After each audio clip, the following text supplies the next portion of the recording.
اعوذ باللہ من الشیطان الرجیم، بسم اللہ الرحمن الرحیم۔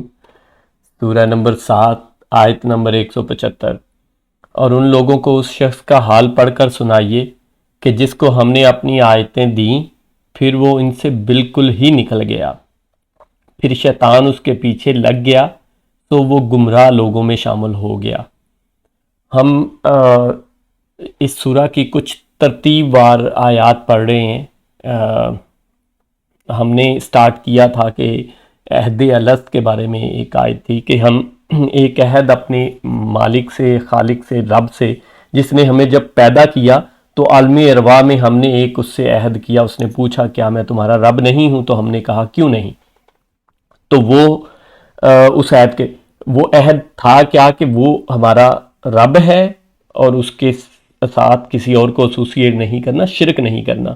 یہ اس سے بالکل اگلی آیت میں ہی ہم نے اس کی ڈیٹیل پڑھی 173 اور 174 نمبر آیت میں، کہ وہ شرک کے بارے میں ہے، تاکہ تم یہ نہ کہو کہ پہلے شرک ہمارے بڑوں نے کیا، اور یہ سارا ہم نے پڑھا۔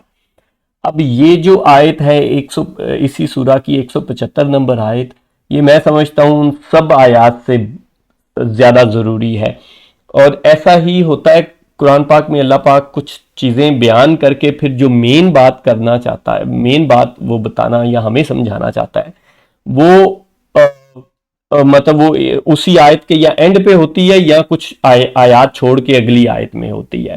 تو یہ وہ والی آیت ہے، اس کو پڑھتے ہیں۔ اور ان لوگوں کو اس شخص کا حال پڑھ کر سنائیے کہ جس کو ہم نے اپنی آیتیں دیں پھر وہ اس سے بالکل ہی نکل گیا۔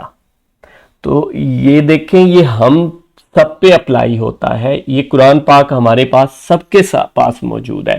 اللہ پاک کی آیات جو ہیں یا نشانیاں جو ہیں وہ مینلی تو قرآن پاک میں ہی ہے نا۔ قرآن پاک میں پھر ہمیں اور بھی باہر کی بھی آیات کی طرف غور کرنے کا اللہ پاک کہتا ہے، اور ہم خود بھی اپنی زندگی میں بھی وہ نشانیاں، وہ آیات دیکھ رہے ہوتے ہیں، سورج نکلنا، چاند کا نکلنا، دن رات کا، اور یہ سارے موسم اور یہ ساری مطلب ایک پورا سسٹم جو ہم دیکھ ہی رہے ہوتے ہیں، یہ ساری اللہ پاک کی آیات ہے۔ تو یہاں اللہ پاک یہ مینلی بیان کر رہا ہے کہ جس کو قرآن پاک کی آیات دی جاتی ہیں وہ پھر بالکل ہی ان سے نکل گیا، کہ ان پہ غور و فکر نہیں کیا، ان کو سمجھا نہیں، ان پہ عمل نہیں کیا، تو وہ ان سے نکل گیا۔ اور اگر جب وہ نکل جاتا ہے ان سے تو پھر کیا ہے؟ پھر شیطان اس کے پیچھے لگ گیا، پھر وہ گمراہ لوگوں میں شامل ہو گیا۔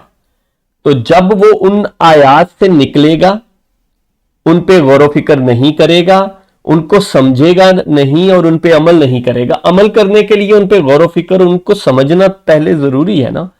تو وہ جب ان سب سے نکل گیا تو پھر وہ گمراہ ہو گیا، پھر وہ شیطان اس کے پیچھے لگ گیا۔ اور یہ قاعدہ، یہ لا ہے جو اللہ پاک بھی یہاں بیان کر رہا ہے، اور یہ میں پہلے بھی اس کی طرف توجہ دلائی کہ یہ نہیں ہے کہ اللہ پاک جسے چاہتا ہے گمراہ کر دیتا ہے، اور جسے چاہتا ہے وہ بھی ہم نے بہت ساری آیات اس طرح کی بھی دیکھیں گے، لیکن وہ اس کے بعد ہے کہ پہلے وہ آیات کو چھوڑتا ہے، ان میں سے نکل جاتا ہے، اور اس کے بعد پھر اللہ پاک اس کو پھر اللہ پاک بھی اس کی مدد نہیں کرتا۔ اور اگر وہ کوئی اللہ پاک کے رستے پہ چلنا چاہتا ہے تو اللہ پاک اس کی مدد بھی کر دیتا ہے اور اس کو سیدھا رستہ بھی دکھا دیتا ہے۔ تو یہ مین جو پچھلی ساری آیات تھیں، تو ان کا اگر آپ دیکھیں کہ ان آیات سے جو نکلا تو وہ شرک کی طرف، جو پچھلی آیات میں پہلے سارا بتایا، وہ جو عہد الست ہم ایک وعدہ کر کے آئے ہوئے ہیں، اور اس کے بعد پھر وہ کیونکہ شرک کی طرف نہیں جانا، تو جو ان آیات کی سے نکلا تو وہ پھر شرک کی طرف بھی جائے گا، وہ پھر ادھر ادھر کی قصے کہانیاں بھی سنے گا، وہ پھر سوسائٹی کی بہت ساری رسومات کو بھی دین سمجھنا شروع کر دے گا۔ وہ کوئی بھی بندہ جو ہے، کسی کو بھی اگر اس طرح کا وہ ہے، مطلب کسی کی بھی کہانی میں آ جائے گا۔ آپ سمجھے، اگر کوئی انفلوئنسر ہے ہماری سوسائٹی میں تو وہ اس کی کہانی میں آ جائے گا، بجائے اس کے کہ وہ اللہ پاک کی آیات کی طرف آئے۔